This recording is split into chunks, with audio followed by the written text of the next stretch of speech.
Hello बच्चों, let's read the question. In a process for an ideal gas, delta W equals to 0 and delta Q is less than 0, then for the gas. Okay. So question में देखिए एक process में delta W आपका 0 है, delta W आपका 0 given है और delta Q आपका लेस देन 0.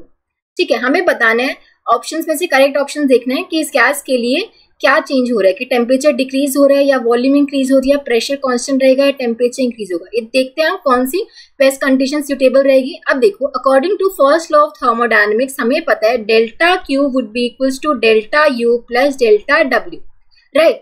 यानी कि अब देखो क्वेश्चन में हमें क्या था कि delta W equals to 0 given था. तो यहाँ पे अगर हम पुट कर दूं तो डेल्टा डब्ल्यू 0 है, तो यानी कि delta Q would be equals to delta U, क्योंकि डेल्टा डब्ल्यू तो आपका 0 है, राइट. अगर क्वेश्चन में आपको दे रखा है कि डेल्टा क्यू लेस देन 0 है, सो दैट मीन्स आपका डेल्टा यू भी क्या होगा, लेस देन 0 होगा.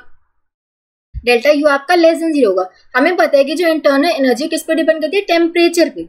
You is directly proportional to temperature. यानी कि अगर आपका डेल्टा यू लेस देन 0 है, हम बोल सकते हैं कि जो डेल्टा टी होगा, चेंज इन टेम्परेचर होगा, delta T that would be also less than 0.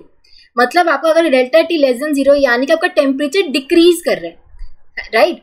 कि मतलब एक तरह से देखो डेल्टा टी यानी कि final temperature minus initial temperature आपका लेस देन 0 आ रहा है, यानी कि जो फाइनल टेम्परेचर है that is less than initial temperature, यानी कि आपका टेम्परेचर क्या कर गया, डिक्रीज कर रहा है.